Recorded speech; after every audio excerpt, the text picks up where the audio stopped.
Welcome to TRV news. Ghatkesar Gurukul కళాశాల మైదానంలో walker association సభ్యులను కలిసిన మల్కాజ్గిరి బీజేపీ పార్లమెంట్ అభ్యర్థి ఈటెల రాజేందర్.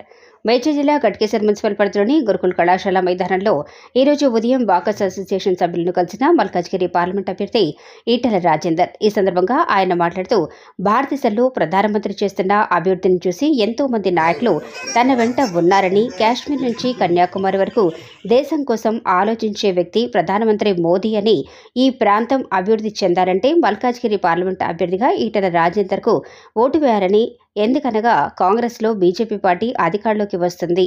అబ్ కీ బార్ 400 పార్ ఫిర్ ఎక్ బార్ మోదీ సర్కార్.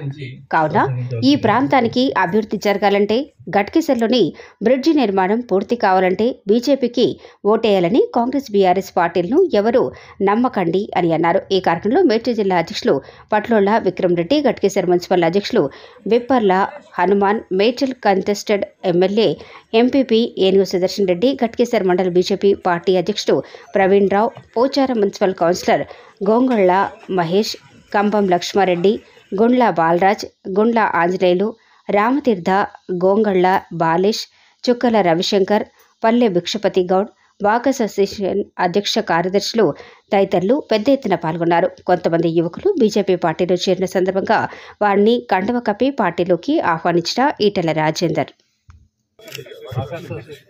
వాకర్స్ అసోసియేషన్ సంబంధించినటువంటి పెద్దలందరికీ కూడా హృదయపూర్వకమైనటువంటి నమస్కారం. ఈరోజు చాలా ముఖ్యమైనటువంటి ఈ 15-25 రోజులు ఏదైతే ఉందో దేశానికి సంబంధించినటువంటి అభివృద్ధిని నిర్ణయించేటువంటి ఎన్నికలు. అట్ ది సేమ్ టైం దేశానికి ఎంత ముఖ్యమో ఈ మల్కాజ్గిరి పార్లమెంట్లో కూడా అంతే ముఖ్యమైనటువంటి ఎన్నికలు. గత 25-30 సంవత్సరాల నుంచి సుదీర్ఘంగా ఈ ప్రాంతంలో అనేక రకాల రాజకీయ పార్టీగా ఉండి ఉద్యమాలు చేసినప్పటికీ కూడా ఎలక్ట్రల్ పాలిటిక్స్ లోపల ఈ ప్రాంతంలో ఆశించినటువంటి ఫలితాలను మనం సాధించలేం. కానీ ఈరోజు ఈటెల రాజేందర్ గారి రూపం లోపల ముఖ్య అతిథులుగా ఈటెల రాజేందర్ గారు, మాజీ మంత్రివర్యులు, మన పార్లమెంట్ సభ్యులైనటువంటి అన్నగారు మరియు విక్రమ్ రెడ్డి గారు, ఈ కార్యక్రమం పాల్పంచుకుంటున్న నాయకులందరికీ, ముఖ్యంగా ఈ గట్కేసర్ ప్రాంత వాసులందరికీ కూడా ప్రత్యేకంగా నా యొక్క నమస్కారములు. అన్న గురించి పూర్తిగా అన్న చెప్పిండు. దేశం కోసం, ధర్మం కోసం పనిచేస్తున్న నరేంద్ర మోడీ గారు ఎట్లయితే దేశం కోసం ఉన్నాడు, మల్కాజ్గిరి కోసం కూడా ఒక మంచి నాయకుడు, ఎటువంటి మచ్చలేని నాయకుడు, పార్లమెంట్ అభ్యర్థిగా అన్న ఈటెల రాజేందర్ గారు రావడం మన అదృష్టం. ఇక్కడ గట్కేసర్ ప్రాంతంలో ఉన్న మేధావులు, చదువుకున్న వాళ్ళు, అంటే ఇప్పుడు వాకింగ్ అసోసియేషన్ కాకుండా బ్యాడ్మింటన్ అందరూ కూడా అన్న గెలుపులో, ఎందుకంటే అధర్మం వైపు కాంగ్రెస్ బీఆర్ఎస్ ఉన్నది, ధర్మం వైపు ఈటెల రాజేందర్ ఉన్నాడు. కాబట్టి మనం ధర్మాన్ని గెలిపించుకోవాల్సిన బాధ్యత పార్టీలకు అతీతంగా అవసరం ఉంది. బడుగు బలిగిన వర్గాల ఒక ఆశాజ్యోతి అయినటువంటి రాజేందర్ అన్న గెలుపు కోసం మనం జెండాలు ఏవైనా ఆయన గెలుపు కోసం పనిచేయాల్సిన అవసరం ఉందని తెలియజేస్తూ, నాకు ఈ రోజు ఈ అవకాశం కల్పించిన మీ అందరికీ కూడా ధన్యవాదాలు తెలియజేస్తాను. Thank you.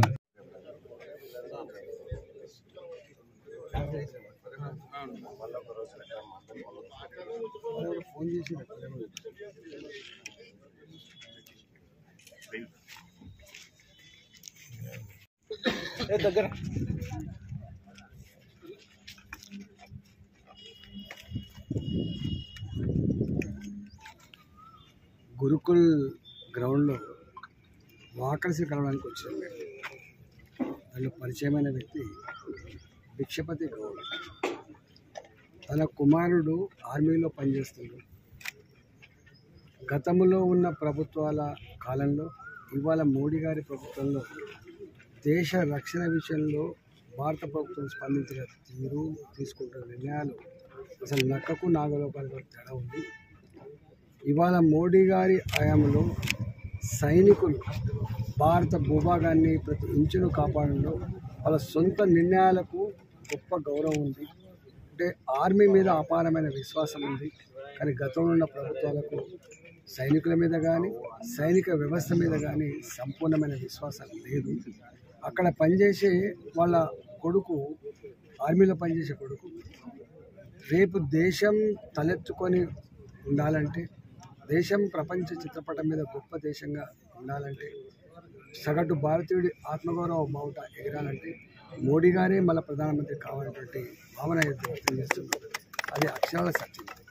ఇవాళ కశ్మీర్ నుంచి మొదలుపెట్టి కన్యాకుమారి వరకు, అరుణాచల్ ప్రదేశ్ నుంచి మొదలుపెట్టి కచ్ వరకు భాషలు వేరు కావచ్చు, ప్రాంతాలు వేరు కావచ్చు, సంస్కృతులు వేరు కావచ్చు, సాంప్రదాయాలు కూడా వేరు కావచ్చు. కానీ అన్ని భాషల అన్ని సంస్కృతుల ప్రజలు ప్రేమించబడే ఏకైక వ్యక్తి నరేంద్ర మోడీ గారు.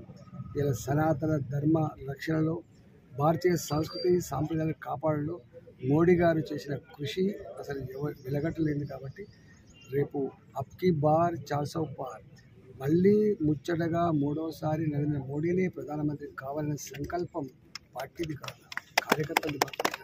ఈ సంకల్పం అశేష దేశ ప్రజానికాంది. కాబట్టి ఇవాళ 600 ఎవరు ఎన్ని ప్రలోభాలకు గురి చేసినా, ఎన్ని ప్రగల్భాలు పలికినప్పటికి కూడా ఇవాళ మరి భిక్షపతి గారు చెప్పిన ఒక మాట, ఏ కార్యకర్త లేడు, ఎవరు ఓటు అడిగిన లేడు, కానీ 400 ఓట్లు పడ్డాయి భారతీయ జనతా పార్టీకి. అంటే కనపడని సపోర్ట్ భారతీయ జనతా పార్టీకి ఎంత గొప్పగా ఉందో దాన్ని బట్టి అర్థమవుతామని. డెఫినెట్గా ఈసారి ఏ ఇంటికి ఆ ఇల్లే, ఏ గ్రామానికి ఆ గ్రామం వాళ్లే కథానాయకులై దేశ రక్షణలో భాగం పంచుకునే దానికి భాగంగా ఎన్నికల్లో పాల్గొనబోతున్నారు. భారతీయ జనతా పార్టీని గెలిపించబోతున్నారు.